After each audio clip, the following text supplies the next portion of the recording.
कोई भी सपना साकार करने के लिए सबसे जरूरी है सही कोच का होना। चुनिए आयुष दर्पण डिजिटल को और करे अपने क्लिनिकल आयुर्वेद सीखने का सपना साकार। Download the app now.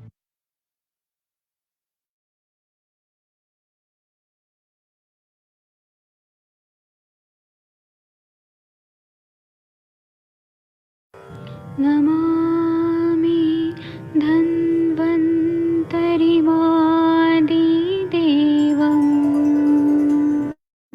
सुरासुरैः वन्दितपादपद्मम्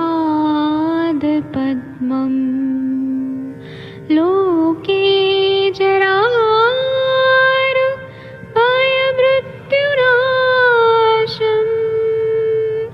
दातारमीशम् विविधौषधीनां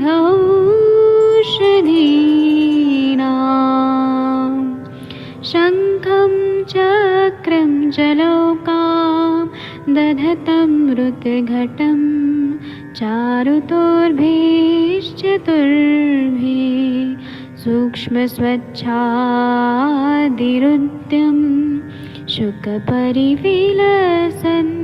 मौलिमं भोजनेत्रम् कालाम्बोदोज्ज्वलाङ्गं कटितटविलसत् चारुपीताम्बराढ्यं वन्दे धन्वन्तरिन्तं निखिलगदमिव प्रौढदावाग्निनीलम्।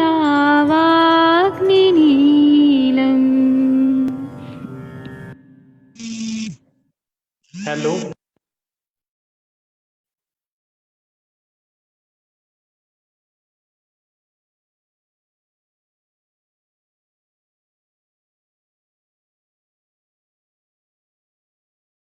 नमस्कार। आयुष दर्पण पर रात के 8:15 पर प्रतिदिन जुड़े क्लिनिकल आयुर्वेद संभाषा से। संपर्क 094103799397।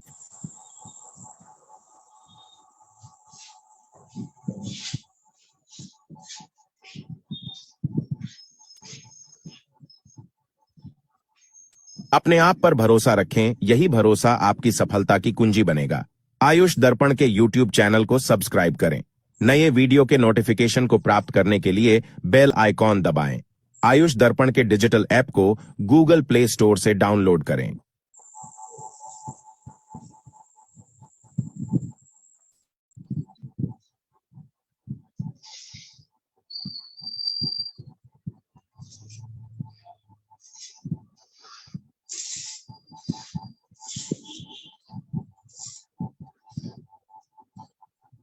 प्रणाम सभी लोगों को। मैं वैद्य अरविंद पाठक पुणे महाराष्ट्र से आप सभी लोगों का स्वागत करता हूं।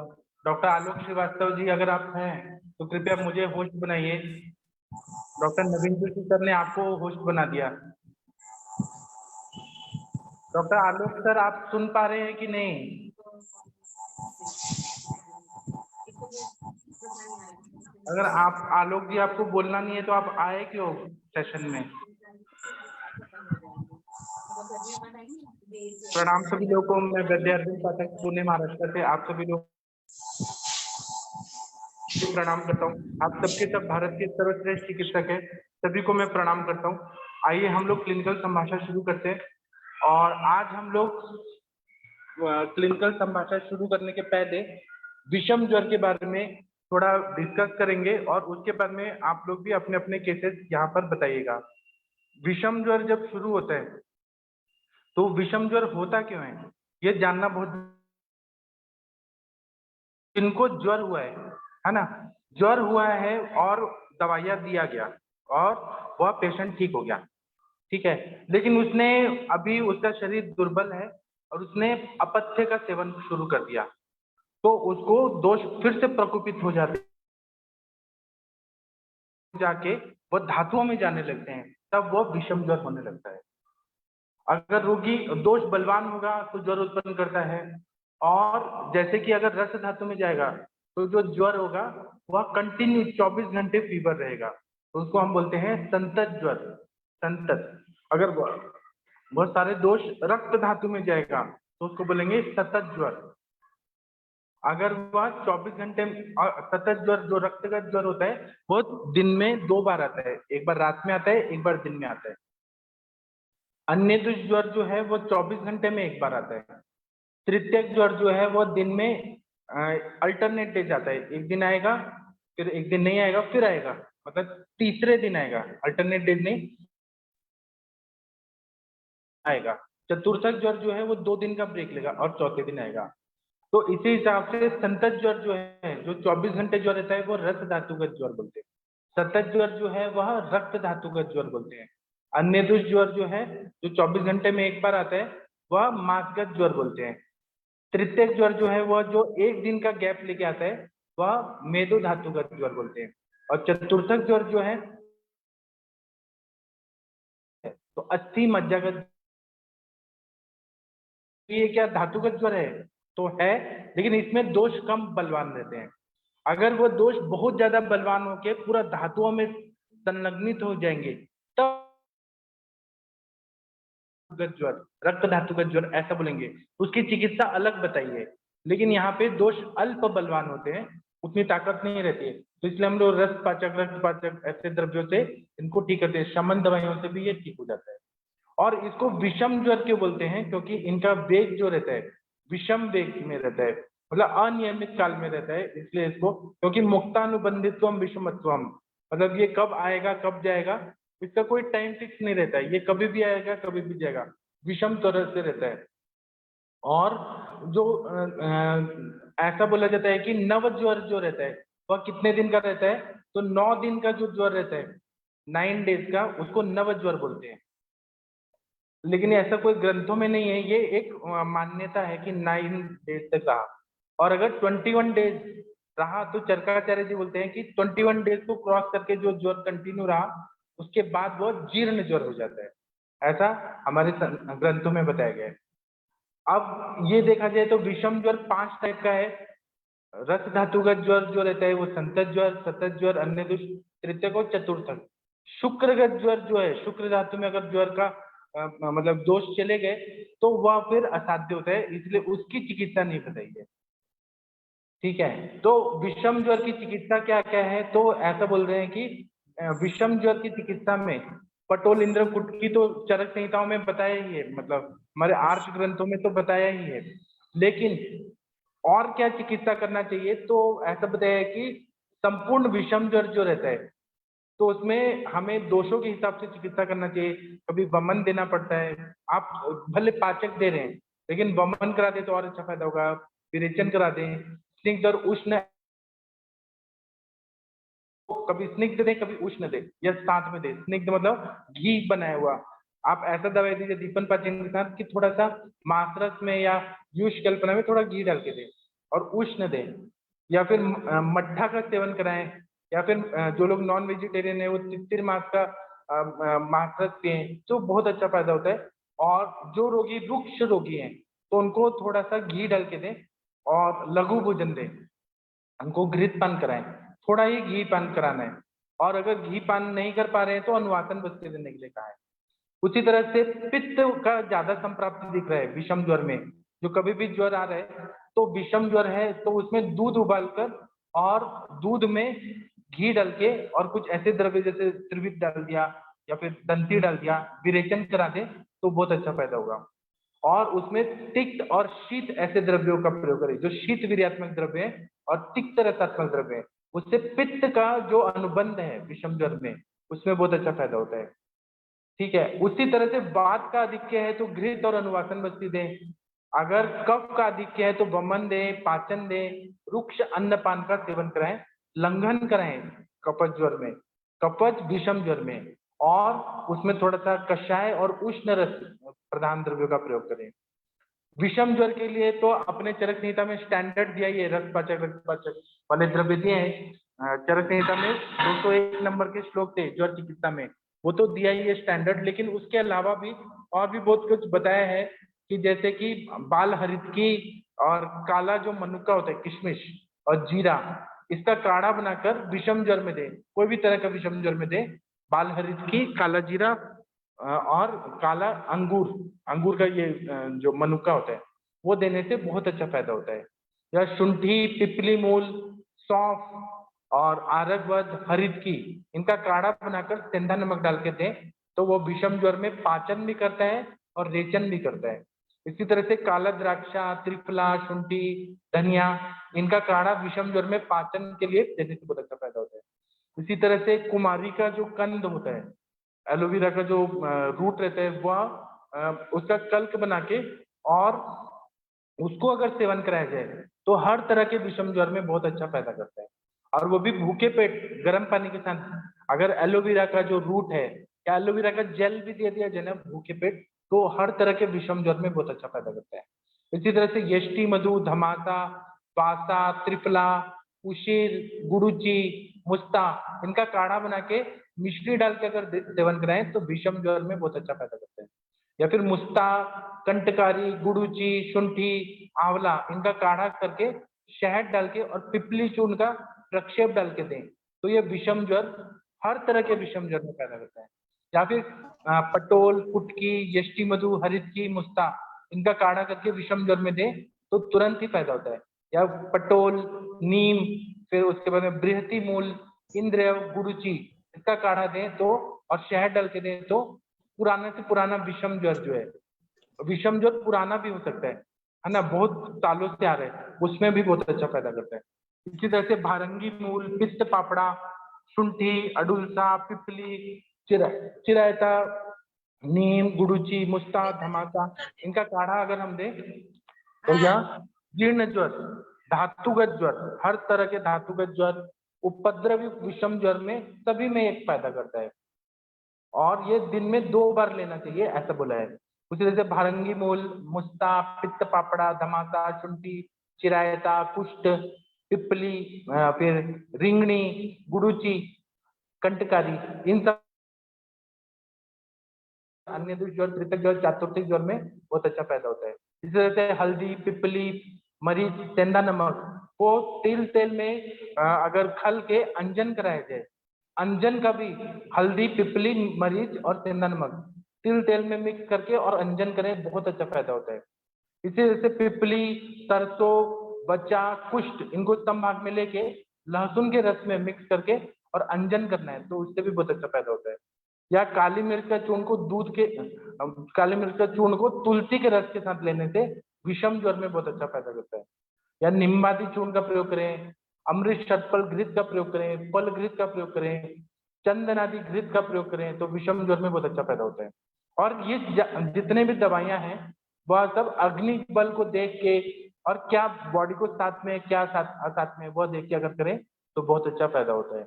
बाकी आप लोगों को तो बहुत कुछ मालूम होगा, आप लोगों ने भी ट्रीटमेंट किया होगा।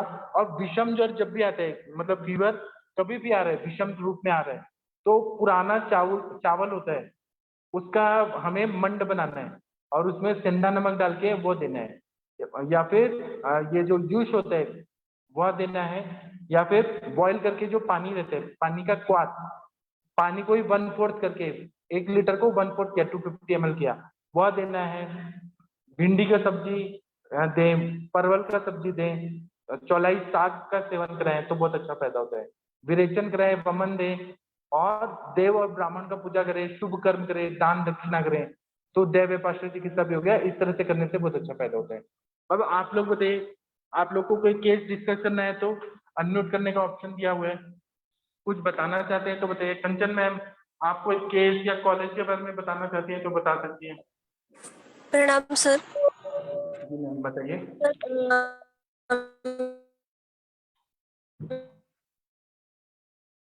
हाइड्रोसिस, मतलब जो आपको बताया था ना मैंने, दोनों हाथ में उसके बहुत स्वेटिंग हो रहा है और पैर में भी। तो वो सर पेशेंट आया था, उसमें काफी मतलब 30% रिजल्ट है सर 8 दिन में। मतलब वहां पे आपने मुझे जो चरक संहिता में लिखे हुए जो द्रव्य है, जैसे अनंता, मंजिष्ठा, चंदन, आपने बताया था शीरेश वगैरह, तो इसको ऐड करके मैंने उद्वर्तन बनाया था और उसको घर पे ही उद्वर्तन करने के लिए बोला है रोज मॉर्निंग में नहाने के पहले। तो वो कर रही है सर।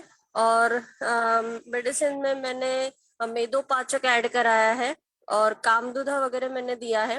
मतलब 12 साल से परेशान है वो लड़की। और थोड़ा मुझे लग रहा था कि ये थोड़ा सा स्ट्रेस रिलेटेड भी है, मतलब मानस दोष भी यहाँ पे इन्वॉल्व है। तो मैंने उसको मेधावटी भी ऐड करवा दिया था और लीवामृत वटी भी मैंने ऐड करवाया है।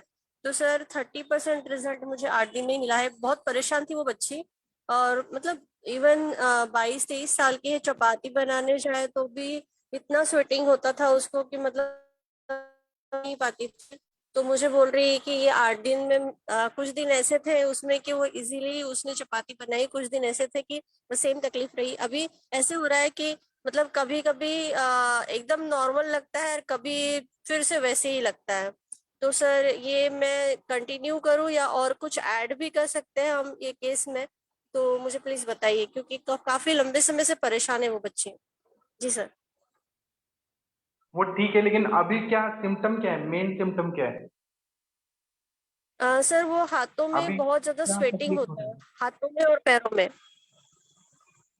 तो आप विरेचन मतलब करा कम दीजिए ना, क्योंकि सर विरेचन हाँ बोलिए। करवाया मैंने। विरेचन करवाया आज, उसका 3rd डे था संसर्जन क्रम का, तो वो भी करवा दिया। क्योंकि ना विरेचन कराना श्रेष्ठ रहता है, क्योंकि पित्त का स्थान स्वेद बताया है। और हम्म। मेदो व स्रोतस का मेद धातु का मल शायद स्वेद बताया ना, तो हमें मेदोपाचक देने से बहुत फायदा होगा। मेद जी सर, धातु पे काम वो होगा। करवा दिया मैंने, विरेचन भी हो गया उसका। अभी हाँ विरेचन के बाद मुझे लगता है और अच्छे रिजल्ट दिखेंगे नेक्स्ट वीक में, तो अच्छे रिजल्ट दिखेंगे और शायद हाँ देखते हैं और कुछ इम्प्रूवमेंट रहा तो मैं बताती हूँ। हाँ। और उनको बोलिए थोड़ा टाइम लगेगा, ये पूरा सिस्टम को ठीक करने में थोड़ा टाइम जी लगेगा। जी सर। हाँ ठीक है। और आपका कॉलेज कैसा चल रहा है? सिनॉप्सिस का क्या हुआ? सिनॉप्सिस का अभी फाइनल डिसीजन सर 1 तारीख के बाद लेने वाले हैं सर, और थोड़ा सर के हॉलीडेज है 4-5 दिन, और फिर उसके बाद जाके 1 तारीख के बाद फाइनल करेंगे हम। तो आपको रोज कॉलेज जाना ही पड़ता है ना? मैं थोड़ा बीच बीच में जा रही हूँ सर, पर जाना पड़ता है। अच्छा, तो ये अभी जो एमडी का एग्जाम बहुत सारे लोग दे रहे हैं, आयुष दर्पण के बहुत सारे लोगों ने फॉर्म भरा है, उनके लिए आप कुछ बोलिए, कोई शब्द कि कैसे पढ़ना चाहिए, क्या करना चाहिए। सर सबसे पहले आप तो तो सीनियर मैं हो गई हो। बोलना चाहूंगी कि जैसे हम लोग आगे आए थे और हमने बोला था कि नहीं हम एग्जाम दे रहे हैं, तो आधे लोग यहाँ पे शायद बता ही नहीं रहे कि जो एग्जाम दे रहे हैं उन्होंने सबको आगे आना चाहिए। और हम जैसे पढ़ाई करते थे शाम को 7 बजे, तो वैसे कुछ करना चाहिए। क्योंकि ये ना एकजुट होके करते हैं ना, तो बहुत सारे फायदे मिलते हैं उसमें भी, और जो हम पढ़ते हैं वो याद भी रहता है। और कैसे है ना, अकेले अकेले पढ़ेंगे इतना मजा भी नहीं आता है। और काफी मतलब हम लोगों ने तो शायद 15 दिन ही स्टडी किया होगा, पर हम लोगों को काफी फायदा हुआ था। आपने जो क्लासेस लिए थे 7 बजे वाले और हम पढ़ रहे थे उसमें, तो मुझे लगता है सबने ऐसा करना चाहिए। जो भी लोग दे रहे एग्जाम, एटलीस्ट उन लोगों ने वो समय पे आके पूरा पढ़ के अच्छे से समझ के एग्जाम देना चाहिए।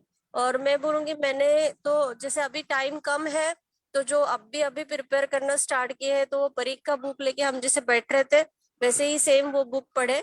और पूरा जैसे आगे वाला पोर्शन में पूरा थ्योरी है, तो 500-600 पेजेस कुछ थ्योरी है, बाकी क्वेश्चंस पेपर है। तो मुझे लगता है कि अगर कुछ भी समझ नहीं आ रहा है काफी लंबे समय के बाद, अगर बुक साथ में ली होगी, तो पहले क्वेश्चन पेपर छुड़ाए थोड़े से, 20-25 क्वेश्चन पेपर छुड़ाने के बाद 2-2, 3-3 पेज जैसे पढ़ना स्टार्ट करेंगे, तो थोड़ा इंटरेस्ट भी डेवलप हो जाता है। मैंने ऐसे ही किया था, क्योंकि मैं काफी सालों के बाद पढ़ रही थी, करीब करीब 20 साल के बाद।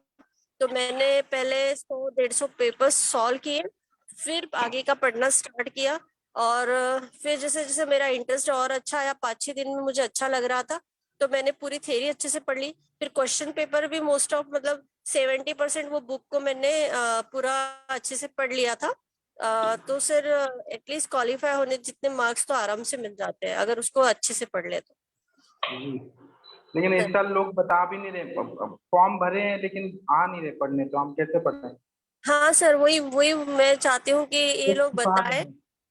जी। और मेरे सर ने तो मुझे स्पेशली लास्ट टाइम में जब गई थी तब मुझे बोला था कि मैम इतने साल के बाद आपने कैसे क्वालिफाई किया।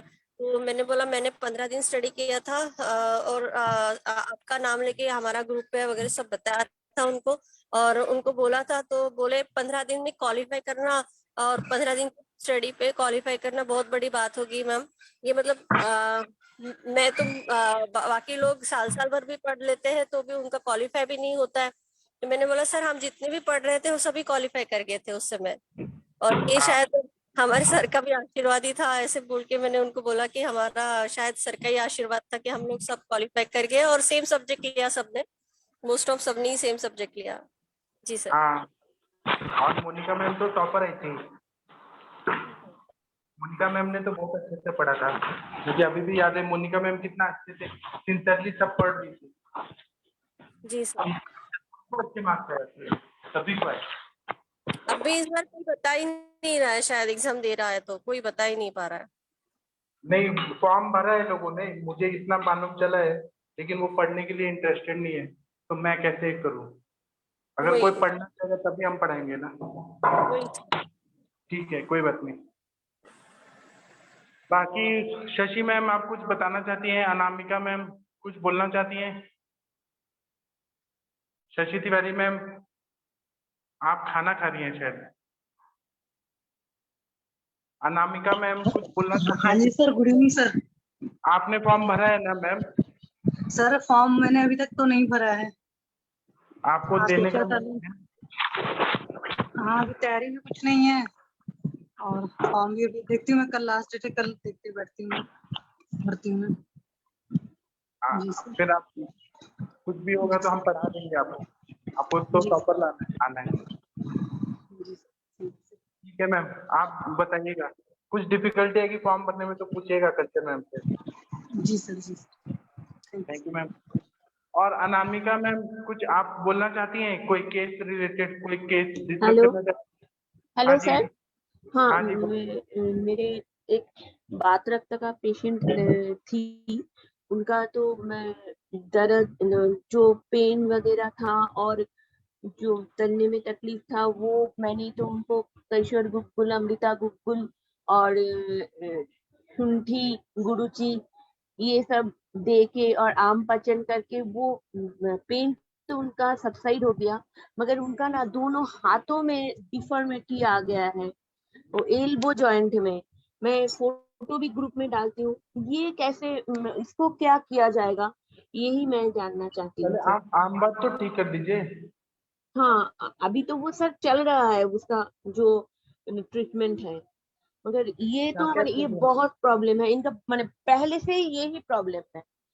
वो तो डिफॉर्मिटी का बताएंगे, पहले आप ये बताइए क्या क्या दवाई दे रही हैं, क्या लक्षण थे, सब बताइए। तो वो उनका पैर में बहुत दर्द था और सूजन भी था।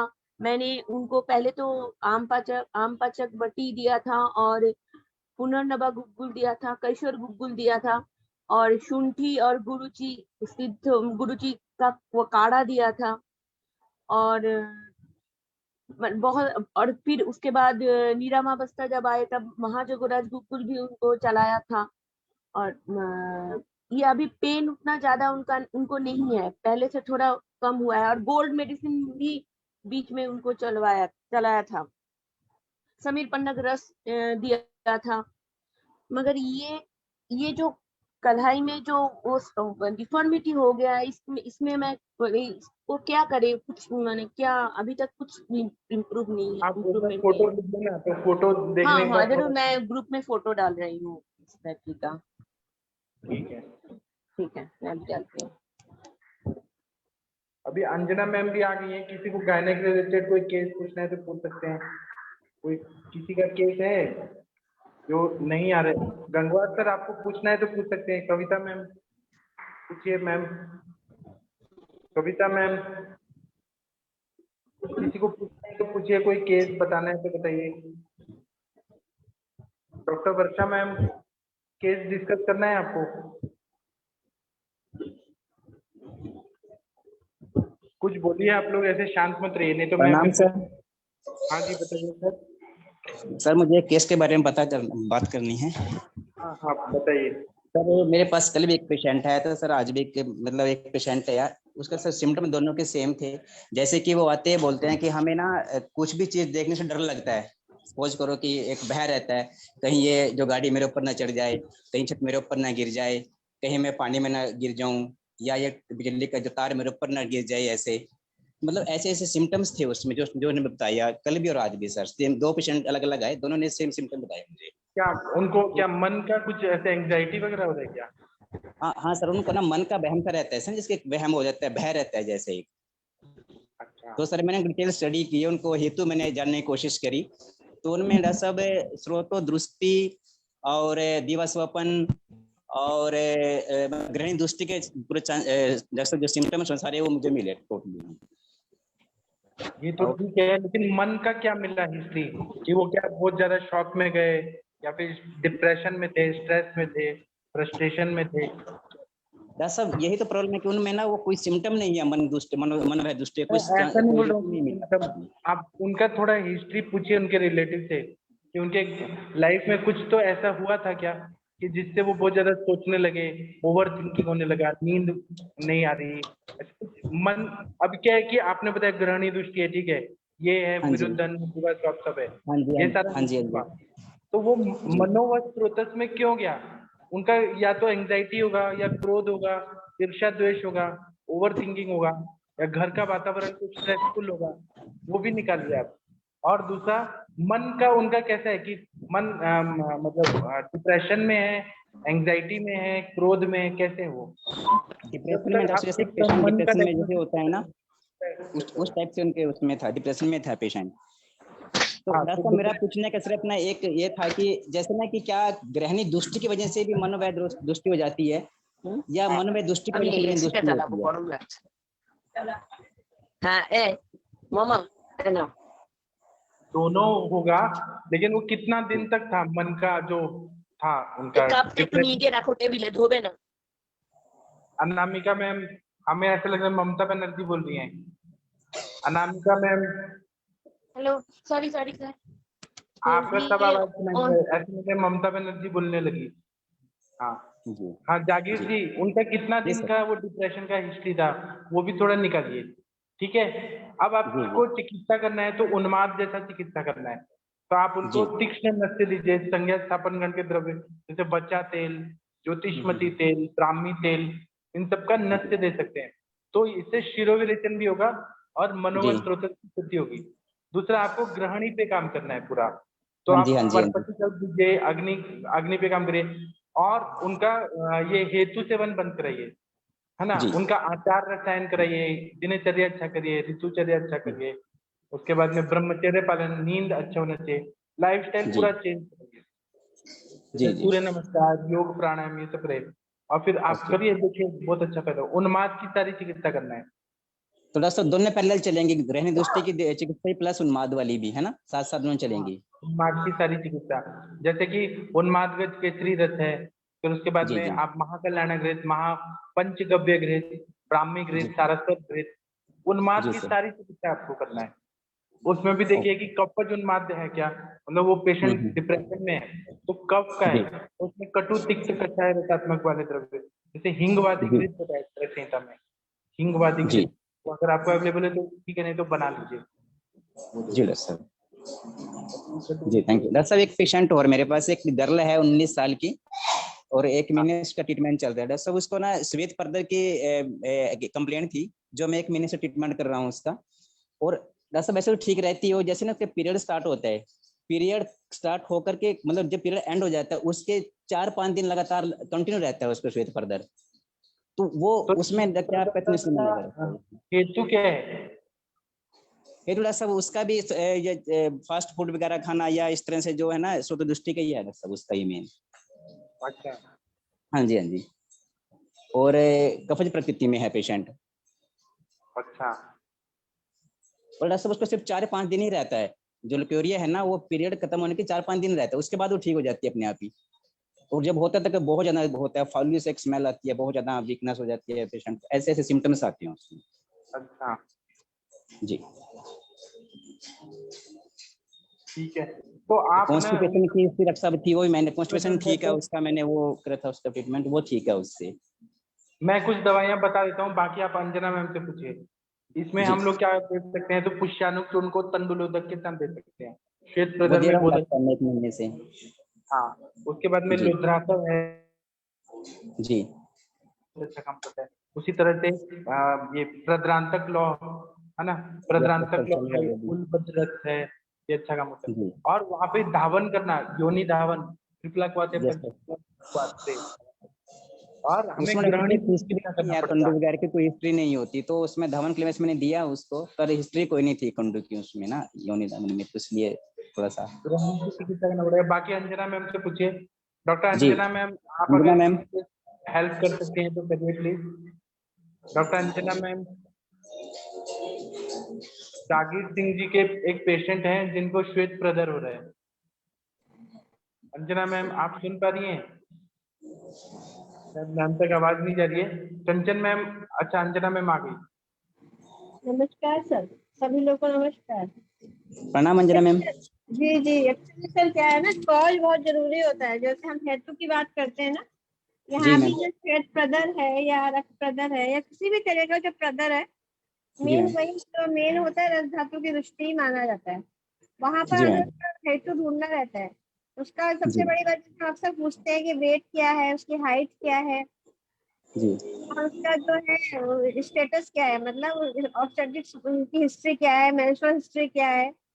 इसके जी बाद मैम। हम लोग जनरली क्या करते हैं कि एग्जामिन करते हैं। लोकल एग्जामिन करना बहुत जरूरी होता है। लोकल एग्जामिन में हम देखते हैं समटाइम्स जो होता है वेजाइना इन्फेक्शन से होता है, वल्वा इन्फेक्शन से होता है, जी समटाइम्स मैम। सर्विक्स में कुछ इस तरह की पैथोलॉजी डेवलप हो जाती है, उससे होता है। तो ये सब चीजों को हमें देखना बहुत जरूरी होता है। तो कॉज क्या है उसका, केवल ट्रीटमेंट बताना या जी ट्रीटमेंट मैम। देना नहीं सही रहेगा। इरोजन के मैम बारे में हो मैम सकता है, कुछ। सर्विसाइटिस के बारे में हो सकता है, मे बी किसी तरह का उसको इन्फेक्शन हो सकता है, थोड़ा वायरल मार्कर कराइए। और उसके जी साथ मैम। जो सेकंड पार्ट होता है वो हस्बैंड का भी होता है। सारे जी मैम। वायरल मार्कर और सारी जो जांचें होती है हम हस्बैंड की भी कराते हैं इसमें। मैम और वो तो गर्ल कभी है कभी मैम। शुगर, हाँ कभी कभी शुगर जो है वो लेवल इंक्रीज करता है, वो भी एक बहुत बड़ा कॉज होता है इस तरह के इन्फेक्शन का। पीआईडी, योनि जी व्यापक जो मैम। हमारे यहाँ आया है, पेल्विक इन्फ्लेमेटरी डिजीज। तो ये एक बहुत बड़ा वो है। कभी कभी केवल फिजियोलॉजिकल भी होता है और जी। समटाइम्स पैथोलॉजिकल भी होता है। तो पैथोलॉजी में किस टाइप का है और उसके जी हिसाब मैम। से हम कौन सा हेतु के कारण है, वहां जाके अगर स्टेप बाय चिकित्सा करते हैं तो हम लोगों को ज्यादा फायदा मिलता है। मैम जो मेरा पेशेंट है उसकी एज 19 ईयर्स है, अनमैरिड गर्ल है, और मैम 58 वेट है उनका। और जो पीरियड्स है मैम, उसको 3 डेज रहते हैं पीरियड्स, और टाइम पे रहते, रेगुलर आते हैं। और रस दुष्टि उसमें मैम है जरूर, कॉन्स्टिपेशन भी है उनको, और मैंने उनका ट्रीटमेंट चल रहा है। बट मैम प्रॉब्लम उसकी ये है कि जब पीरियड्स होते हैं ना, पीरियड होने के बाद 4 या 5 दिन रहता है श्वेत प्रदर उनको, उसके बाद ठीक हो जाता है। सर वो ऐसा होता वो है, वो है मैम। ये फिजियोलॉजिकल भी हो सकता है। और उसका हीमोग्लोबिन वगैरह और उसका बीएमआई वगैरह पे थोड़ा सा और कंसंट्रेट करिए, और उसकी थोड़ी शुद्धि करा दीजिए, थोड़ा सा हल्का मृदु विरेचन या नित्य विरेचन करा दीजिए। और डिप्रेशन चला उसमें रखा है मैम उसकी, मैंने। हाँ थोड़ा सा उसको जो है, ऐसे जी केसेस मैम। में अगर ज्यादा होता है तो रसायन चिकित्सा भी उसका काम करती है। जी। विरेचन कराने के बाद, दीपन पाचन और विरेचन कराने के बाद उसमें रसायन चिकित्सा एक अच्छा काम करती है। दूसरा, जी स्ट्रेस मैम। स्ट्रेस लेवल पे ध्यान दीजिए। तीसरा क्या होता है, कुछ पेशेंट जो हमारे पास आते हैं उसको just after menstruation, during ovulation, before menstruation, ये 3 जगह, 3 समय ऐसे यस होते मैम। हैं कि कोलेस्ट्रॉल का ये डिस्चार्जेस जो होते हैं पर वैजाइनल, वो इंक्रीज कर जाते हैं। तो इनको हम पैथोलॉजिकल नहीं मानते हैं, इनको हम फिजियोलॉजिकल भी मानते हैं। ओके मैम, क्योंकि पेशेंट को ना कोई कंडू की या इचिंग की कोई हिस्ट्री भी नहीं है ऐसी, जी जी तो। जी जी, जी इसीलिए मैम। फिर भी आप थैंक यू मैम। इन्वेस्टिगेट करा लीजिए। यूरिन सीएस भी करा सकते हैं, अगर कोई इन्फेक्शन होगा तो कल्चर में पता चल जाएगा यूरिन में ना। Thank you ma'am. मैम एक पेशेंट और मैंने डिस्कस किया था आपसे, एक पीसीओडी का पेशेंट था मेरा, उसकी बिल्कुल मैंने कल उसका अल्ट्रासाउंड स्कैन कराया, तो बिल्कुल क्लियर है मैम उसकी पीसीओडी, अब बिल्कुल क्लियर, स्कैन में मतलब कुछ नहीं है, बिल्कुल क्लियर है मैम उसका। Thank you so much, thank you very much. Thank you sir, thank you. जी मैम। ठीक है शशि मैम, आपने कुछ कुछ लिखा है यहाँ पर चैट बॉक्स में, आप कृपया बताना चाहेंगी जो आपने लिखा है? हाँ जी सर, अपना जैसे ओपिनियन। हाँ जी सर, जो भी इस तरह के केस होते हैं, क्योंकि सर के केस में सर ने एक चीज कहा फाउल स्मेल आ रहा है, तो जब फाउल स्मेल आ रहा है तो इसका मतलब होता है सिंपल सा इन्फेक्शन ज्यादा होता है। और कभी भी डिस्चार्ज है तो उसमें जरूर पूछ लेना चाहिए कि डिस्चार्ज जो है थिक है, कर्डी डिस्चार्ज है कि पतला डिस्चार्ज है। हालांकि जो स्मेल के हिसाब से लग रहा है वो पतला डिस्चार्ज होगा, क्योंकि अगर मतलब फिजियोलॉजिकल ऐसे सिंपल सा रहता तो उसमें स्मेल वगैरह की प्रॉब्लम नहीं रहती है। तो अगर पेशेंट का मतलब बहुत सस्ते में इलाज करना है तो नीम के पानी से सर उसको वॉश कराएं और नीम का तेल बनवा लें, उससे मतलब अंदर वो लगाएं, लोकल एप्लीकेशंस के लिए भी बहुत अच्छा रहेगा। और जी मैम। इसमें चातुर्था की योग भी दे सकते हैं। और साथ में जैसे मैम ने जो भी बताया कि रसवा स्रोतस की तुष्टि का रहता है, वो सब सारी चीजें करिए सर। और मैम। सनलाइट का तो पॉसिबल नहीं होता है क्योंकि फीमेल होती हैं, हाँ तो जो हाँ जी। बल्ब होता है, बल्ब की रोशनी से भी उस एरिया का मतलब सिकाई करेंगे तो हॉट, वो भी बहुत अच्छा काम करता है। धूपन इस केस में बहुत बढ़िया काम करेगा, राल अगरू वगैरह सब सारी चीजें, हल्दी वगैरह लेकर के। नहीं तो कुछ है तो लहसुन, आप सिंपली लहसुन का जो छिलका होता है उसका भी धूपन करा सकते हो, अजवाइन का मैम, भी धूपन लहसुन करा के सकते हो। छिलके या जो लहसुन की गिरी होती है उसका? नहीं, जो धूपन में इस्तेमाल होता है तो लहसुन का छिलका इस्तेमाल होता है, धूपन में उनका लहसुन की छिलका। गिरी नहीं यूज होती है सर। जी मैम। आप अगरू वगैरह करके यूज कर सकते हो, या कुछ और भी चीजें आप समझो तो ये सरसों वगैरह भी जो होती है ना, जी सुश्रुत का पढ़ लीजिएगा, उसमें दे रखा है। तो और ठीक। नहीं तो नीम की पत्तियां जो होती हैं सूखी हम्म, वाली, उससे भी आप जी मैम। धूपन करा सकते हो। तो आपको पता है कि वो सब सारे वंश को नष्ट करने हाँ का जी काम मैम। करती है, मतलब हमारे हिसाब से कृमि कृमि द्रव्य हो गए सारे। तो उसे धूपन कराएंगे ना, तो यहाँ पर दो तीन चीजें एक साथ हो गई। एक तो धावन हुआ, धावन जी के मैम। बाद रात में सोते हो तो उसका पीछू का हो गया, मतलब हल्का सा जी। ऑयल जितना भी अप्लाई कर सकती है बढ़िया से, तो हल्का सा हम्म। कॉटन में लगा करके कैसे भी करके आप जो भी जी मैम। उसको समझिए सिंपल से बता दीजिएगा और धूपन करिए, तो धूपन से बहुत जल्दी रिजल्ट आते हैं इसके केस में। जी मैम। और ये जो सिकाई करने का है, और साथ में जो भी मेडिसिन वगैरह चलाना है, और पेट हमेशा पेशेंट का साफ होना चाहिए, तो लंबा यस वो मैम। कराना पड़ेगा आपको।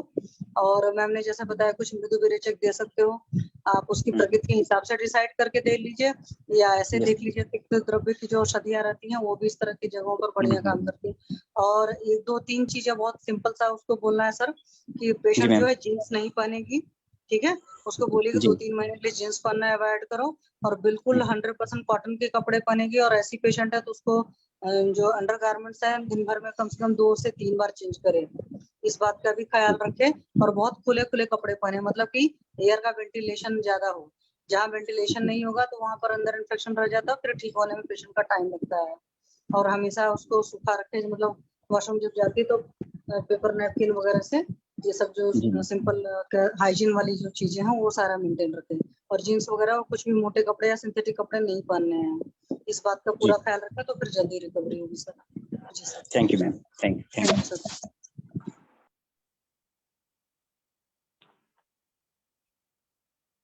ठीक है, और डॉक्टर शैलजा आनंद मैम आप कुछ बोलना चाहती हैं? हाँ जी, प्रणाम सर। जी प्रणाम। सर मेरे पास ना एक केस है, उसके बारे में थोड़ा सा मैंने पूछना था। एक हाँ पेशेंट है, वो उसको ना फीवर जो है वो बार बार आ रहा है। मतलब कि पहले मेरे पास 3-4 महीने पहले आई थी, तो उसको फीवर कॉन्टिन्यूस था। और फीवर मतलब कि रहता है 99.2 99.4 इतना ही रहता है। और कोई खास सिम्टम्स भी नहीं है उसको, बस थकावट होती है, वीकनेस लगती है, और खुद को मतलब गर्म फील होता है, बस यही उसके मेन सिम्टम्स है। 3-4 महीने पहले आई थी, तब भी यही प्रॉब्लम थी, और फिर उसको मेडिसिन वगैरह दी थी तो ठीक हो गया था। उसको अमृता रिष्ट वगैरह, गिलो, तुलसी सरस और ऐसा सारा चलाया था। अभी फिर से आई है तो फिर वही सेम प्रॉब्लम है कि 99.2 99.4 टेम्परेचर है। और बीच में मैंने पूछा था कैसे रहा, तो किसी और मतलब डॉक्टर के पास किसी प्रॉब्लम के लिए गई होगी जो भी, तो तब भी कह रही थी कि मेरे को फीवर मतलब रहता ही है, मतलब इतना होता ही है। तो इसके लिए सर कैसे करना चाहिए? फीवर कब आता है? फीवर के ड्यूरेशन सारा टाइम ही कहती रहता है। मैंने उसको बोला था कि चार्ट बनाओ एक, लेकिन उसने बनाया नहीं कुछ भी कि किस टाइम होता है क्या। मेरे पास आती है 11-12 बजे, 2 बजे, तो उस टाइम चेक करो तो उतना होता है 99.2 वगैरह। और क्या सिम्टम देते हैं फीवर और के साथ? सिम्टम्स अभी जो आई थी, तो अभी तो थोड़ा यूटीआई के सिम्टम्स थे, वो गोक्षुर वगैरह मैंने किया था, तो यूटीआई के सिम्टम तो चले गए। मैंने उसको मेडिसिन दी थी उस टाइम, गिलोघन बटी दी थी, और सूत्रशिखर रस, गोक्षुर आदि गुग्गुल दिया था। और एक मेरे पास टेबलेट है, उसमें मतलब गोदंती भस्म, मुक्ता शुक्ति वगैरह है, ये चीजें हैं, वो ऐड किया था, और महासुदर्शन दिया था। उसमें यूटीआई की प्रॉब्लम तो सॉल्व हो गई हुई है, लेकिन फीवर अभी भी 99.2 पर ही मतलब स्टिक किया हुआ है, वहीं पे परसिस्ट कर रहा है उतना ही। तो आप उनको लंघन कराइए थोड़ा, उसके बाद में रस पाचक दीजिए। आपने कहा कि कंटिन्यू फीवर रहता है। हाँ जी, इसलिए उसने आप- मतलब मेरे को जो बताया है जितना, वो उसके हिसाब से ये है कि नहीं इतना परसिस्ट करता है हर वक्त ही उसका। हाँ, तो कुछ ज्वरग्न दवाई जैसे महाज्वरांकुश रस और शुंठी सिद्ध जल या फिर षडंग पानी पे रखिए उनको, मंड पे या विलेपी पे रखिए, यूष पे रखिए। जितना लंघन करेंगे उतना फीवर का जो आम दोष है वो पचन होते जाएगा, शोधन होते जाएगा, हाँ, वो है ना। करती नहीं है, मतलब मैंने खाना के लिए भी मना किया था सारा कुछ, मैंने इवन यही कहा कि चलो और नहीं कुछ करना, दलिया खिचड़ी पे ही रहो, कम से कम लेकिन को वो ये खाना बोलिए खा कि लेती है। भूख लगने पे खाइए, नहीं बिना भूख भूख। लगती। हाँ, उसको फिर भी खा लेती है। हाँ, वही तो वो आम कैसे संचित ठीक हो रहा है ना उसका। हाँ, तो कैसे ठीक होंगी? उनको आम पचन होना जरूरी है, या फिर आपके पास आम पाचक वटी है तो वो दे दीजिए, आरोग्यवर्धनी वटी दे दीजिए, अग्नि कुमार रस। ऐसे हमें रसकल्प देना पड़ेगा, हर्बल दवाइयों से तो आम पचेगा नहीं। ठीक है सॉरी, सर। रसकल्प ही देना पड़ेगा, तो आरोग्यवर्धनी वटी वगैरह दे दीजिए। दूसरा, आप ना उनको ये करिए, महाज्वरांकुश रस, त्रिभुवन कीर्ति रस, पुनरावर्तक ज्वर का क्वाथ, और लंघन कराना जरूरी है, यूष और मंड ऐसे देना है। और अगर हो सके तो वमन करा दीजिए, सद्य वमन। सर सद्यवमन मैंने कभी ऐसे करवाया तो नहीं है। उसमें क्या है, यष्टि मधु का गर्म पानी लीजिए 1 लीटर, उसमें यष्टि मधु चूर्ण डाल के मिक्स कर दीजिए, वो पिला दीजिए। और मदन फल का चूर्ण मिलता है, शहद के साथ और थोड़ा सेंधा नमक डाल के खिला दीजिए। वो पीने के बाद 45 मिनट के बाद उल्टी आएगा, उल्टी में बहुत सारा पित्त निकलेगा, हो गया काम हमारा। फिर उसके बाद और में उनको गर्म पानी पीने को रख दीजिए, जब तक भूख नहीं लगती है खाने को नहीं देने का। और यष्टि मधु कितना देना और मदन फल का उसमें क्या, कितना देना? 1 या 2 चम्मच डाल के मिक्स करके फांट बनाना है यष्टि मधु का। ठीक है। हाँ जी। तो और पेशेंट को मदन ओपीडी लेवल पे बुला के, सुबह सुबह बुला के, और यष्टि मधु का फांट करके मदन फल का चूर्ण खिला दीजिए 1-2 चम्मच, एक या ठीक है। दो चम्मच हाँ, शहद के साथ खिला दीजिए। और उनको बोले पी के आकंठ प्राशन करें, जितना पिया जाए पिए, और पी के बैठ जाए। अपने आप उल्टी आएगा, उल्टी में पित्त निकलेगा बहुत ज्यादा। हो ठीक है गया सर। ये सद्य वमन, दोष निकल जाएंगे, फीवर कम हो जाएगा। ठीक है सर। सर और एक जो आता है सर्व ज्वर हर लोभ वगैरह, वो उसका भी यूज हाँ, कर सकते इसके हैं? बारे में तो सर्वज्वर क्वाथ और सर्वज्वर लो ये सब तो है ही। कंचन मैम, आप बताएंगी आप पतंजलि का क्या देते हैं ज्वर के लिए? सर्वज्वर हर लौ है, फिर विषम ज्वरांतक लौ है, ऐसे बहुत सारी दवाइयां हैं। ज्वर पे इतने सारे अध्याय लिखे हैं अपनी संहिताओं में। लेकिन हमारा आयुर्वेद का बेसिक है लंघनम स्वेदनम, ये हमारा कॉन्सेप्ट है। तिक्त रस का कुछ दवाई दे दीजिए, रस पाचक, रक्त पाचक ऐसे करके।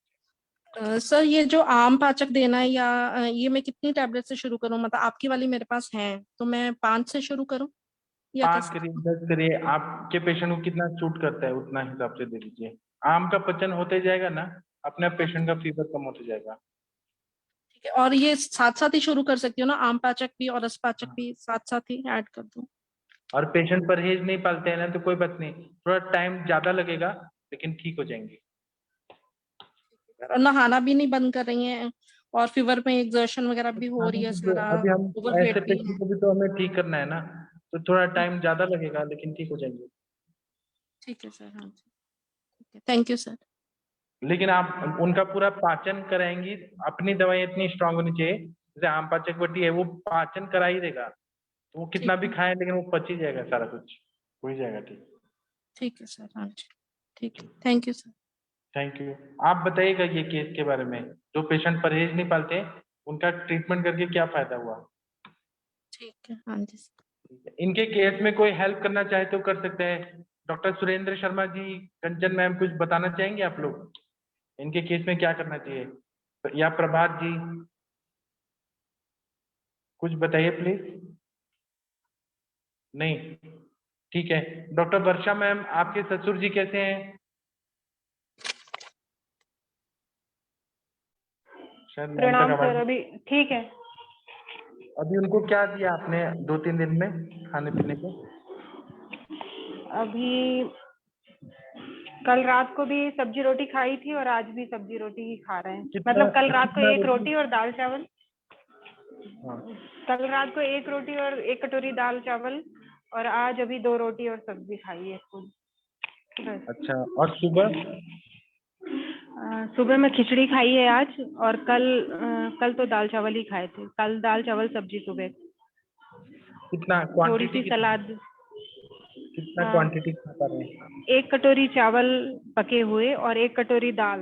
एक दाल थोड़ी सी ज्यादा ही रहती है 1 कटोरी से, सब्जी भी 1 कटोरी फुल रहती है। बाकी सलाद में अभी बहुत ज्यादा तो नहीं, चुकंदर और खीरा बस। ठीक है, तो अभी उनको ठीक लग रहा है ना? जो डिहाइड्रेशन हो गया था वो ठीक हो गया ना? हाँ जी सर। और अभी थोड़ा मौसम भी ठीक हो गया, 2 दिन बारिश हो गई तो।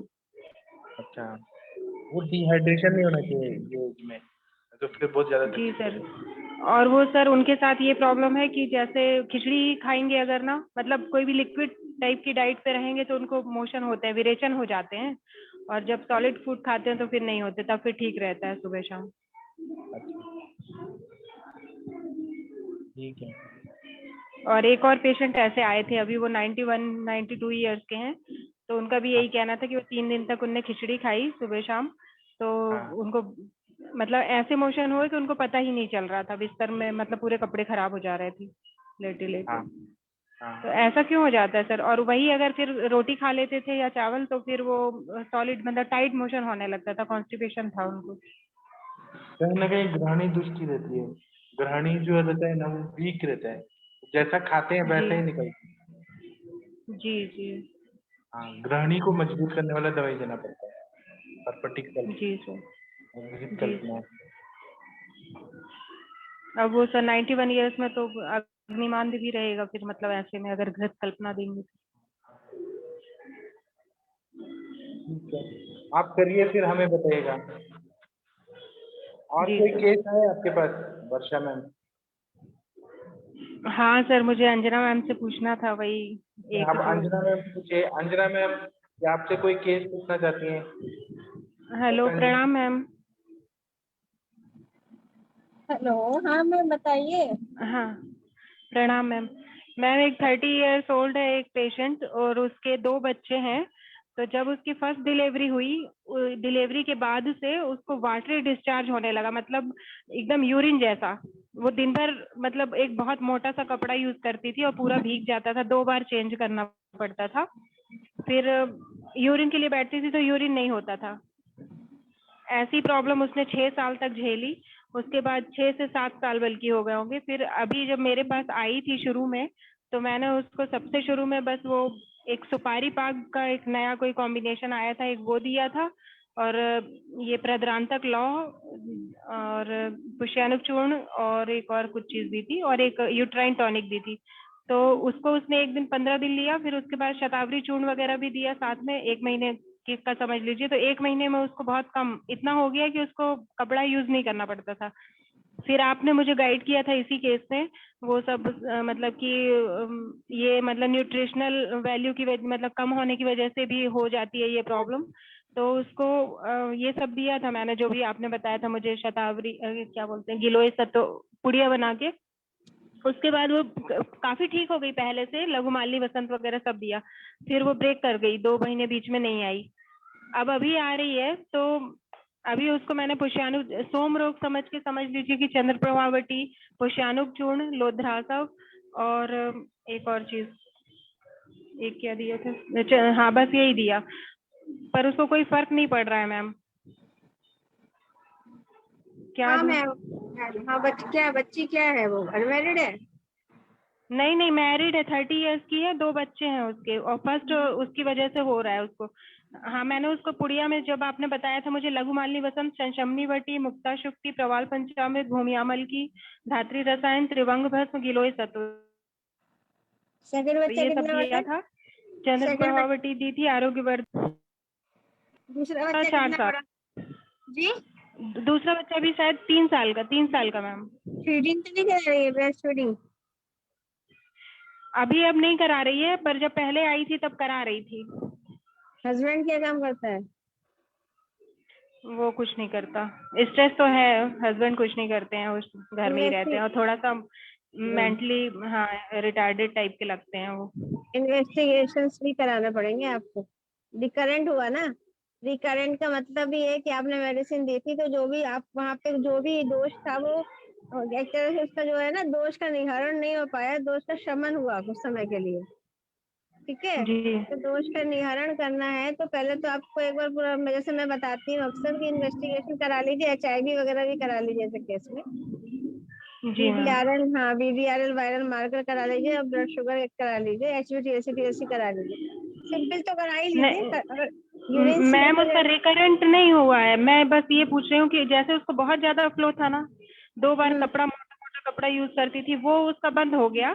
अब जब खांसती है, छींकती है या कोई वजन उठाती है तब होता है, या ज्यादा वॉक कर ले, ज्यादा चल ले, तब हो जाता है उसको डिस्चार्ज। और इतना होता है कि मतलब कपड़े थोड़ा भीग से गीले से होते हैं, पर उतना एक ज्यादा बार पहले की तरह नहीं। एग्जामिन भी कर लीजिए, मे बी कि सिस्टोसिलिया कुछ इस तरह की प्रॉब्लम तो नहीं हो गई है उसको। मैम ऐसा लग तो नहीं रहा है।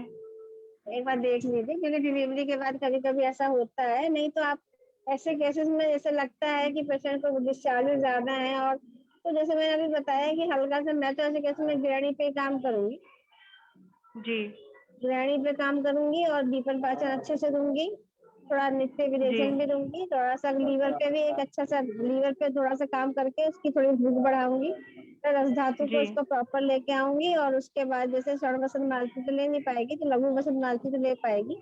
गणपति जी जी बल्लभ भी यहाँ काम कर जाएगा। और थोड़ा सुधा सुधा वर्ग दीजिए, वो बच्चा बच्चा जब ये लोग पैदा करती है उसके बाद जो बॉडी में कमी होती है वो पूरी नहीं हो पाती। जी मैम। तो आयरन कैल्शियम जो हमारा आयुर्वेद वाला है, स्पेशली जैसे हम धात्री रसायन दे सकते हैं यहाँ पर, मुक्ता शुक्ति दे सकते हैं यहाँ पर, प्रवाल पंचामृत दे सकते हैं। पंचामृत परपटी का भी काम है, गिलोय सत्व जी है ना, इस तरह की मेडिसिन जो जी जी सुनते सकती हो। फांट बना बना के दीजिए, खजूर फांट बताइए उसको, मुनक्का फांट बताइए उसको। HB उसका कम जी होगा जाता मुझे लग रहा है। मैम वो जैसे इसको अपन क्या लेंगे, ल्यूकोरिया ही मतलब श्वेत प्रदर ही काउंट करेंगे कि?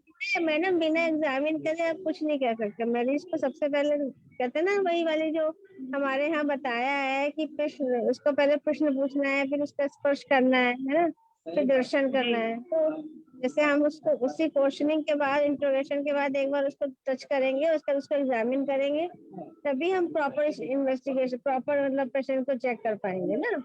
एक बार एग्जामिन हाँ कर। मैं अपना एग्जामिनेशन बता रही हूँ जितना मुझे समझ में आया। मैंने उसका पीवी किया तो ऐसा कुछ उसको कोई पेन वेन नहीं था, कोई वहाँ स्वेलिंग नहीं लग रही थी, और मतलब स्पेकुलम से भी देखा तो डिस्चार्ज आ रहा है अंदर से वाइट सर्विक्स तक, जितना भी मुझे दिखा। बाकी ऐसे उसको और कुछ मुझे वहाँ कोई अलग एक्सटर्नल ग्रोथ या रेडनेस या स्वेलिंग टाइप का कुछ नहीं लग रहा था। अच्छी बात है, अच्छी बात है। तो ये मेवे की वही है ना, उसका इन्फेक्शन के एक बार वायरल मार्कर तो आप करा ही सकते हो ना, HPV करा लो है ना, TLC करा लो, हस्बैंड का जी भी वायरल मार्कर करा लो है ना। वो उसके हस्बैंड नहीं आते मैम, बहुत कोऑपरेटिव नहीं है वो लोग, और अभी तक तो वो उसकी बीमारी को बीमारी भी नहीं मान रहे थे। एक्चुअली मेरी प्रॉब्लम यही है ना कि मैं मतलब अगर हस्बैंड में कोई इन्फेक्शन होगा तो वो वाइफ के जी साथ रहेगा, तो वाइफ में इन्फेक्शन होगी, फिर डिस्चार्जेस बढ़ जाते हैं। जी जी थोड़ा सा आप दोनों को लेके अच्छे से, जब तक हम लोग चिकित्सा प्रॉपर नहीं करेंगे तब तक इस तरह का ट्रीटमेंट भी जो है स्टेबिलिटी नहीं आएगी ना, स्थिरता नहीं जी आएगी, मैम। फिर आप पेश के भागी होंगे। तो एक ही बार में उनको पहले हाँ क्लियर समझा दीजिए ना आप। जी जी मैम, थैंक यू मैम। तो इसको सोम रोग तो नहीं सोचेंगे ना, मतलब श्वेत प्रदर ही मानेंगे? शायद प्रदर होता है, उस तरह से कॉल जो आते हैं, लेकिन उसके हेतु को देखिए और उसके साथ बताइए, तो इस तरह करा के साथ पे काम करिए। ये सब नॉर्मल चीज जी होती है, लेकिन अगर हस्बैंड को कोई इन्फेक्शन है तो वो ये इस तरह की जी कंप्लेन बार बार करेगी आपके पास आके। जी जी मैम, ठीक। ठीक है, थैंक यू मैम।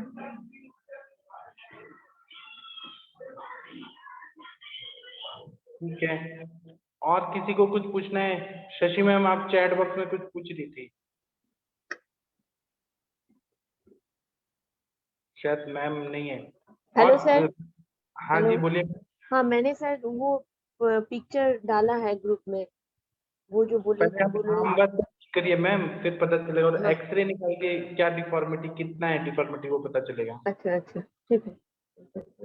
हाँ एक बार एक्सरे निकाल लीजिए, और बाकी ठीक मत की चिकित्सा करते रहिए। ठीक है। ठीक है। और डॉक्टर सुरेंद्र शर्मा जी, आप कुछ पूछना चाहते हैं, बताना चाहते हैं? प्रभात पांडा जी, मंदाकिनी मैम कुछ पूछना चाहती है, बताना चाहती हैं? माधुरी मैम कुछ बोलिए, पूछिए। सर मुझे पूछना है, एक लड़की है और मतलब जैसे कि हाफ माइंड सी है वो, उसका हस्बैंड उसको लेकर के आए थे 3 दिन पहले। तो उसको सिर में पीछे की ओर दर्द होता था, तो बोल रही थी कि ऐसे दर्द जैसे टपकता टाइप का दर्द होता है, और उसको वेजाइनल डिस्चार्ज था, ब्रदर लोग था उसको। तो वो फिर दवाइयाँ दी मैंने उसको, और मैंने नस्से के लिए बोला उसको, लेकिन सर उसको आराम नहीं पड़ रहा है, और हेतु वो बता ही नहीं पा रही है, ना ही उसके घर वाले। मतलब जो भी कुछ पूछ रहे हैं, तो क्योंकि वो लोग लेबर क्लास है तो दिन भर वो लोग बाहर रहते हैं, और वो पागलों की तरह यहाँ वहाँ ऐसे रहती है। तो अब मैं कैसे, मतलब इसका सिर दर्द जो पीछे की ओर है ना, ऑक्सीपिटल रीजन में, तो मैं कैसे ट्रीट करूँ, क्या करूँ, समझ में नहीं आ रहा मुझे। आप क्या ब्रदर का चिकित्सा पूछ रहे हैं कि पेन का चिकित्सा पूछ रहे नहीं, हैं? जो सिर के दर्द है, पदर की तो चिकित्सा मैंने चला ली है, लेकिन वो सिर तो का आप दर्द जो है ना, वो मुझे समझ में नहीं आ रहा। वो 3 महीने से बना है उसको। बस्ती दे दीजिए, कटी बस्ती दे दीजिए। कटनी सिरों पीछू ना, सिर में दर्द है। अच्छा, तो पीड़ांतक तेल वहां लगा सकते हैं क्या आप, पीड़ांतक तेल? सर सिर में पीछे की ओर, जहाँ हम लोग चोटी बांधते हैं ना, बाल बांधते हैं, वहां दर्द है उसको टपकने जैसा। अच्छा, नस्या मैंने बोला था उसको, मैंने कहा कि ये ऑयल डालो, सरसों का तेल डालो 3 दिन, फिर कुछ बताना। तो बस बोलती है कि कुछ कम नहीं हुआ है सर, थोड़ा सा मतलब मेंटली रिटायर्ड है, तो उससे क्लियरली हो भी नहीं पा रहा, लेकिन इतना पीटती है वो उसको। जब मैंने पूरे दर्द हो रहा है तो हाँ हाँ करके और पीट रही थी। अच्छा। क्या करूं मैं, कैसे पता करूं कि वाता जी की, पित्ता जी, कफा जी की, समझ में नहीं आ रहा मेरे को। अगर पित्तज होगा तो दाह होगा, कपज होगा तो वहां पे गुरुता होगा, जड़ता होगा, और वातज होगा तो शूल होगा। सर तो क्या करूं, अगर समझ में नहीं आ रहा तो फिर त्रिदोष त्रिदोष तो समझ के अंजना चिकित्सा मैम से करूं क्या? पूछिए, आप क्या पूछ रहे हैं, मुझे नहीं समझ आ रहा है। अंजना मैम या कंचन मैम बता पाएंगी? कंचन मैम आप सुन रही हैं? अगर सुन रही है तो बताइए थोड़ा इनका के, या अंजना मैम की क्या पूछ रही है, समझ नहीं रहे। अंजना मैम आपका म्यूट हो गया। एक्चुअली सर, इनके ये जो बता रही है कि जो हेड है, ये सर है, सर के पीछे के हिस्से में उसको टपक टपक के दर्द हो रहा है। लेकिन मैंने उसको, कोई विजन प्रॉब्लम तो नहीं है वैसे बच्चे को, कोई आंख वाँख में देखने में, पढ़ाई करने में तो कोई दिक्कत नहीं बता रही है? मैम वो मेंटली रिटायर्ड है ना, वो मतलब। हाँ, तो मैम उससे एक बार देखना पड़ेगा, इसको आपको स्कैन कराना पड़ेगा, मे बी कि कुछ ऐसा वहां पे हो जो वो मेंटली रिटार्डेड है, और वो ये भी नहीं बता पा रही कि उसको आईज में कोई दिक्कत है, क्योंकि ये जो एरिया होता है, ये ऑक्सीपिटल रूप जो होता है, ये आई का एरिया होता है। मीन्स की जो हमारी कोई भी इमेज आती है, वो इमेज का हेल्प जो है वो ऑक्सीपिटल एरिया में आती है। यहाँ अगर पेन बता रही है तो मे बी कि यहाँ कोई प्रॉब्लम होती है। तो अगर आप पेशेंट को एडवाइस कर सकती है, क्योंकि प्रॉपर हिस्ट्री पेशेंट दे नहीं पा रहा है, डायग्नोसिस बहुत जरूरी होती है, तो उसको अगर आप मोटा मोटा माने तो हम एक उसकी जो है सीटी करा सकते हैं। जी मैम, ठीक है। या एमआरआई करा सकते हैं। दूसरा, उसको हम नस्से वगैरह तो दीजिए आप तब तक के लिए, जब तक वो रिपोर्ट नहीं करा रही है, तो आप पंचतीर्थ घट का ही नस्से दीजिए, या फिर उसको जो ब्राह्मणी घट का नस्से दीजिए। आईज का थोड़ा टेस्ट कराइए उसकी ऑप्थेल्मोलॉजिस्ट से, मे बी कि कुछ प्रॉब्लम उसकी निकल के आए, है ना, थोड़ा सा उसको है, हल्का कर्णपूरण भी आप कर सकते हो, लेकिन इसमें आपको नस्से में हेल्प मिलेगी। जी मैम, ठीक, थैंक यू।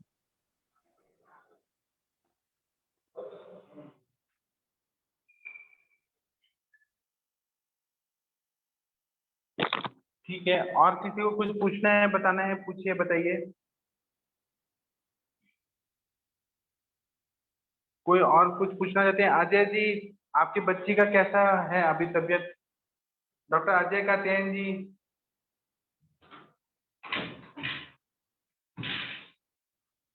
नहीं सुन रहे? किसी को कुछ पूछना बताना नहीं है? जी सर, चढ़ पर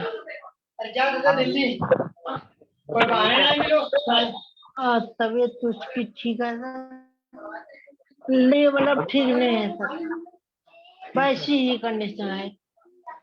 आपने क्या दवा? वही अपना ये वो आंवला वो छोड़ दिया था।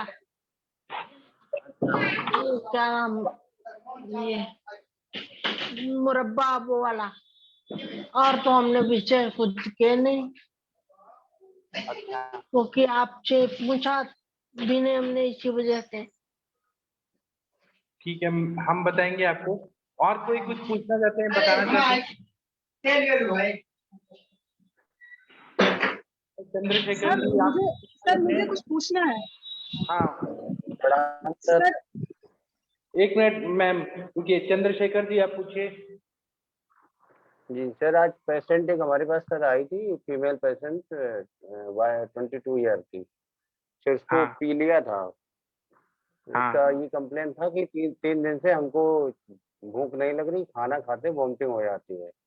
क्योंकि सर इसका फिर LFT करवाया तो SGOT SGPT सर बढ़ा हुआ था काफी, 350।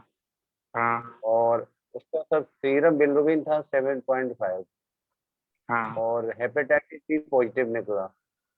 अच्छा, जी। तो आपने सर हेतु वगैरह निकाला है, कब से है, क्या खाने पीने से हुआ, ये सब?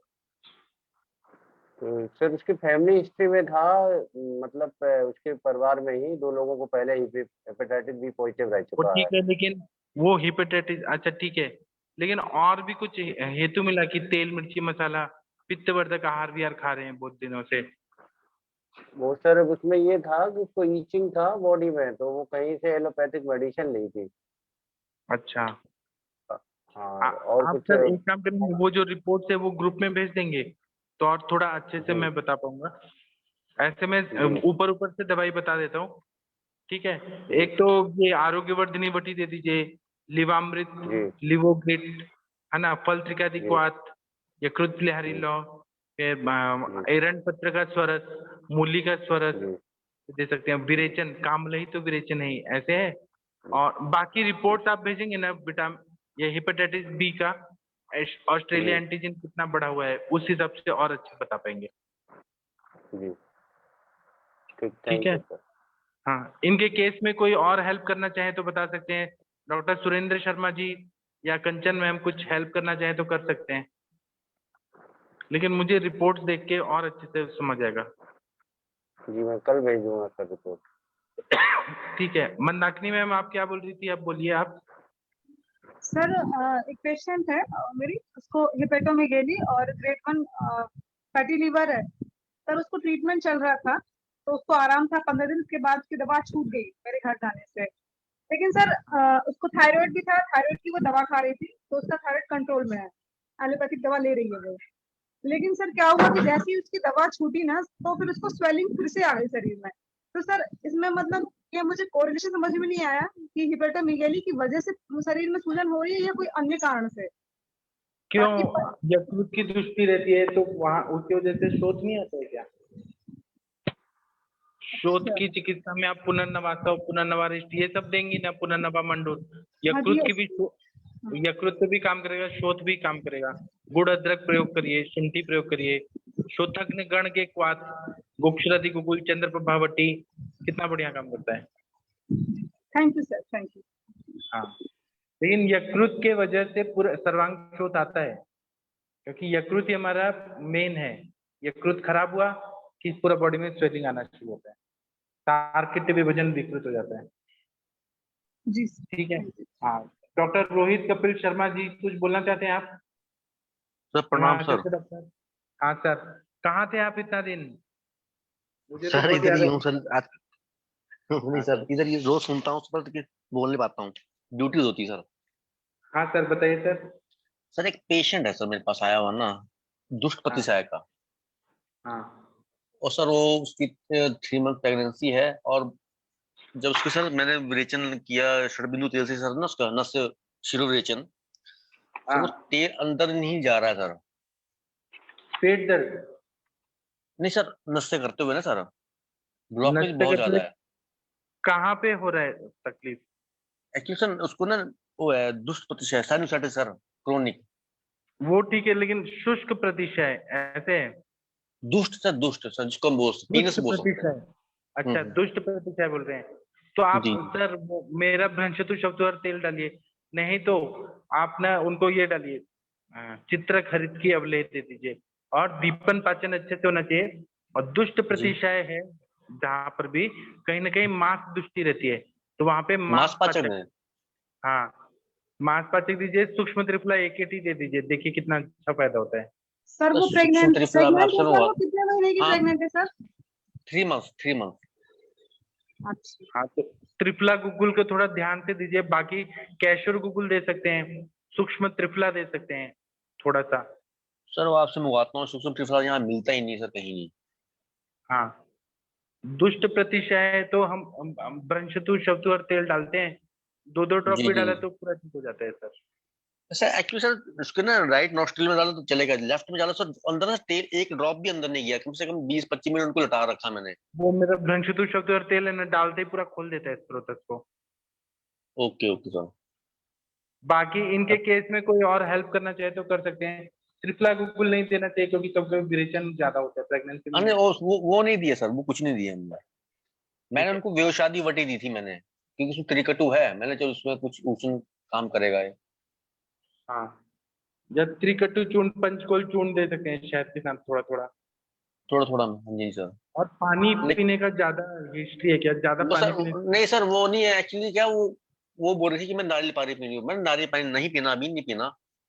लेकिन सर मेरे को रात को फोन आया 2:30 बजे कि मैं रो रही हूँ, मेरे को सांस लेने में दिक्कत हो रही है, मेरे दोनों ब्लॉक हो गया। तो मैंने तो फिर आप सरसों का तेल डाल लो फिलहाल के लिए, स्टीम ले लो।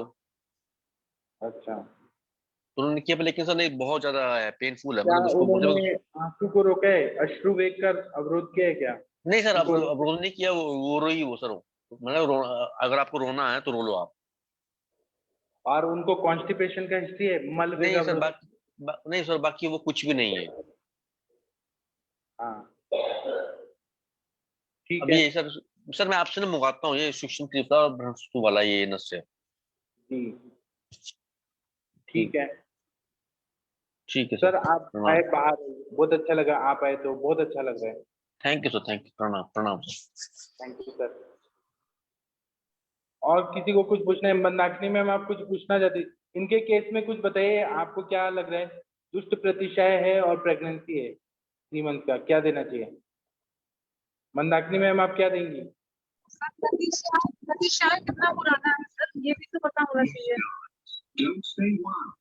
मैं 2 ईयर है मैम। 2 ईयर है तो मतलब ये जो सीवियरिटी है सर वो अभी आई या मतलब? हाँ मैं अभी आई है, मैं आफ्टर प्रेगनेंसी जैसे हो गई, अब मुझे ज्यादा आई इसके बाद। एक्चुअली उन्होंने एलोपैथी डॉक्टर से कंसर्न किया तो उन्होंने बोला आपको ऑपरेट करना पड़ेगा। सर मैं अंजना मैम का गाइड लेना चाहूंगी मैं यहाँ पे, क्योंकि प्रेगनेंसी है और आफ्टर आई तो हार्मोनल इम्बैलेंस की वजह से थोड़ा सा। मैम अगर आप है तो गाइड करिए मैम। और नस्या का मुझे थोड़ा डाउट है। डॉक्टर अंजना मैम आप कुछ बताना चाहेंगी? सर मैं एक बार फिर से केस का रिव्यू करना चाहती हूँ। केस क्या था? हेलो सर, प्लीज एक बार रिव्यू। हाँ सर बताइए प्लीज शॉर्ट में। नमस्कार मैडम, एक्चुअली है पीनस का केस है मैम जी साइनोसाइटिस का, और 3 मंथ प्रेगनेंसी है जी। और बिल्कुल मैम कि उनका ना नेजल ब्लॉक हो रहा है, सांस लेने में भी दिक्कत हो रही है, और रात को ज्यादा हो रहा है, मतलब कफज काल में अर्ली मॉर्निंग। जी, ये कब से है उसको? मैम ये पहले उसको एपिसोड हुए थे 6 मंथ्स पहले, उससे पहले 3 मंथ्स पहले, लेकिन जैसे प्रेगनेंसी हुई उसके बाद उसको इंक्रीज हो गया। ठीक है सर, उसमें कुछ करना नहीं है, हमें थोड़ा सा उसकी जो है ओज पर ध्यान देना होगा, उसकी इम्यूनिटी को बढ़ाना होगा। तो उसका दीपन पाचन थोड़ा सा करना होगा। जैसे हम क्या कर सकते हैं, इसमें आरगवद चूर्ण या आरगवद मज्जा दे सकते हैं, पंचतीर्थ घृत के साथ भी दे सकते हैं, या गोघृत के साथ भी दे सकते हैं, या ब्राह्मी घृत के साथ भी दे सकते हैं। ठीक है सर। और उसके साथ में जो हम उसका अनुपान देंगे, तो अनुपान हम थोड़ा सा यहाँ पर LIT52 टाइप का सिरप भी दे सकते हैं। ठीक है, क्योंकि हमें गृहिणी को पहले शुद्ध करना है और जो हमारे दोष संचित है उसको हमें एक तरह से बाहर निकालना है। और उसके बाद प्रेगनेंसी भी है ना। हाँ कोई नहीं, हमने कहा ना हमने आरगवद मज्जा से करा रहे हैं, इसीलिए मैंने आरगवद मज्जा का नाम लिया ना। ओके ओके और झट का नाम लिया। लिव 52 सिरप भी दिया जा सकता है, लिव 52 ड्रॉप भी जो हम बच्चों में दे सकते हैं वो भी दिया जा सकता है। साथ में जब ये 2 दिन 3 दिन आप ऐसे कर लेंगे तो उसके बाद स्वर्ण वसंत मालती इसको एड ऑन करिए मॉर्निंग में। ओके स्वर्ण वसंत मालती पंचतीर्थ घृत के साथ ऐड करिए। हो सकता है तो थोड़ा सा गुनगुने पानी से या शुंठी जो है संस्कारित दूध के साथ दीजिए उसको। और शहस्पुटी अभरक भस्म दीजिए। साथ में थोड़ा सा गिलोय सत्व मिला दीजिए, धात्री रसायन मिला दीजिए, मुक्ता शुक्ति मिला दीजिए, थोड़ा शंख भस्म मिला दीजिए। ठीक है सर। और एक सिरप ओजस सिरप आता है, ओजस सिरप चरक का जी, उसके साथ दे दीजिए।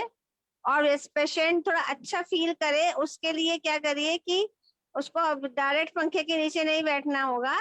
और जैसे 2 बातें हैं, हल्का सा जैसे कहते हैं हम अणु तेल नाक में नहीं डालेंगे, लेकिन अणु तेल को हम जैसे स्पून में लेके या उसको हल्का सा गुनगुना करके और मसाज कर सकते हैं ऊपर से, नाक के ऊपर साइड से, दोनों साइड से धीरे से मसाज करके, और फिर वहाँ हल्का सा रुमाल से, कॉटन के रुमाल से वहां पे सिकाई कर सकते हैं उसकी दिन में 2 बार।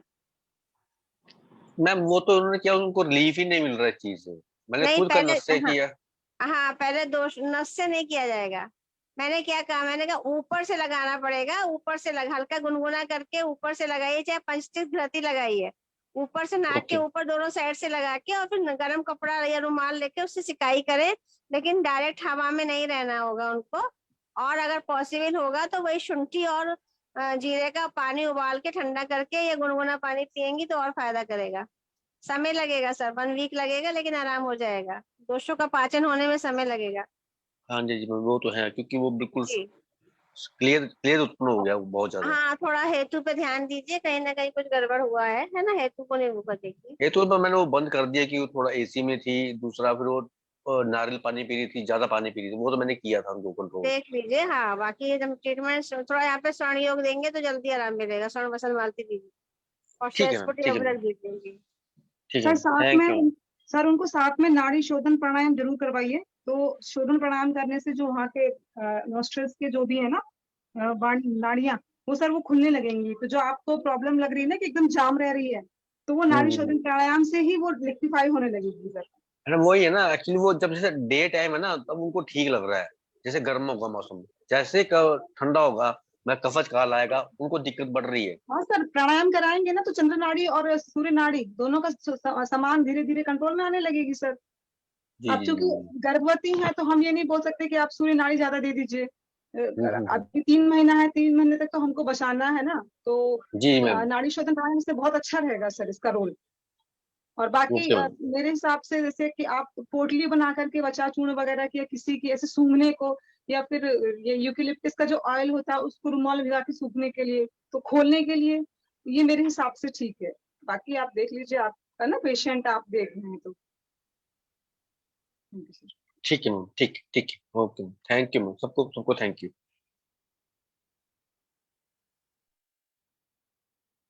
ठीक है, तो अभी हम सेशन बंद करते हैं। अब हम कल मिलेंगे, तब तक के लिए थैंक यू, प्रणाम सभी लोग को। अब हम सेशन बंद करते हैं। प्रणाम।